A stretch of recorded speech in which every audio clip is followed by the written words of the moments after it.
नीलकंठ वर्णी अथवा स्वामी नारायण का जन्म उत्तर प्रदेश में हुआ था। इनके जन्म के पश्चात ज्योतिषियों ने देखा कि इनके हाथ और पैर पर ब्रज ऊर्ध्व रेखा और कमल के फूल का निशान बना हुआ है। इसी समय भविष्यवाणी हुई कि ये बच्चा सामान्य नहीं है। आने वाले समय में करोड़ों लोगों के जीवन परिवर्तन में इनका महत्वपूर्ण योगदान रहेगा। इनके कई भक्त होंगे और उनके जीवन की दिशा और दशा तय करने में नीलकंठ वर्णी अथवा स्वामी नारायण का बड़ा योगदान रहेगा। हालांकि भारत में महाराणा प्रताप, छत्रपति शिवाजी महाराज और पृथ्वीराज चौहान जैसे योद्धा पैदा हुए, मगर नीलकंठ वर्णी का इतिहास सबसे अलग है।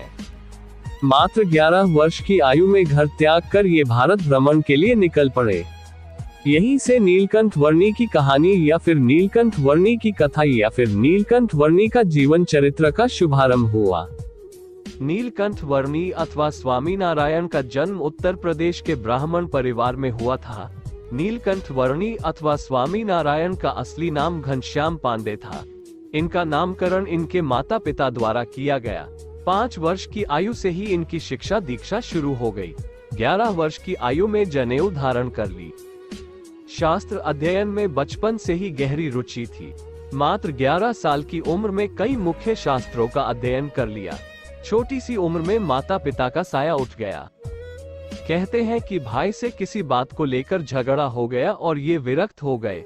स्वामी नारायण अर्थात घनश्याम पांडे ने घर त्याग कर भारत दर्शन के लिए निकल पड़े। यहीं से नीलकंठ वर्णी की कहानी या फिर नीलकंठ वर्णी की कथा या फिर नीलकंठ वर्णी का जीवन चरित्र का शुभारंभ हुआ।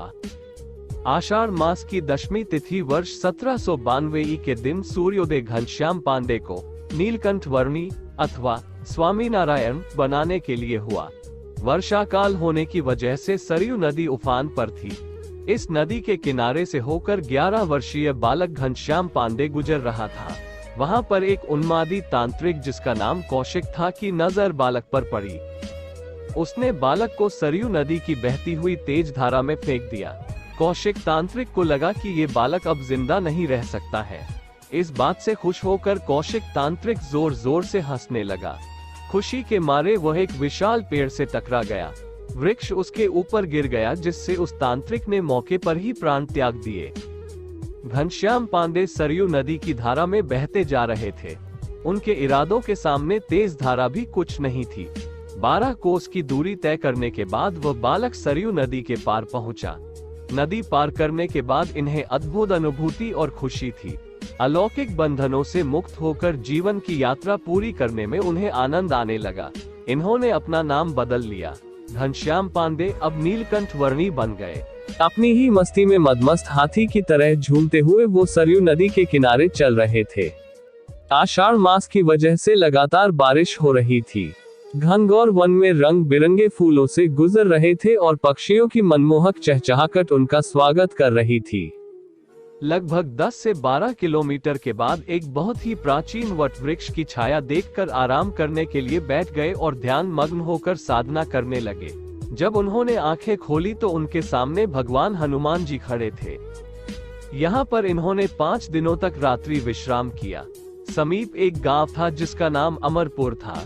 यहाँ के लोगों को जब इस बात की जानकारी हुई तो बड़ी संख्या में लोग एकत्रित हो गए। गांव के लोगों को नीलकंठ वर्णी एक युवा साधु लगे और लोगों ने उनके सम्मान में मिठाइयाँ, फल और कई व्यंजन सजा दिए।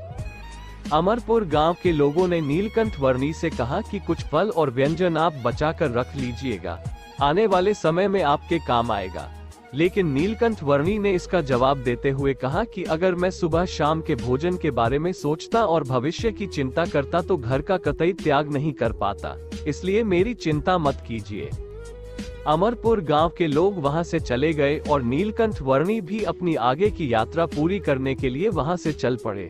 बारिश की बूंदें, बहती हुई नदी, बहते हुए झरने, पक्षियों की मधुर आवाज, ऐसे सुंदर वातावरण और विकट राह पर चलते हुए नीलकंठ वर्णी हिमालय की तरफ निकल पड़े। हमारे चैनल कहानी विद अचल को सब्सक्राइब करें और वीडियो को लाइक जरूर करें। Thanks for watching.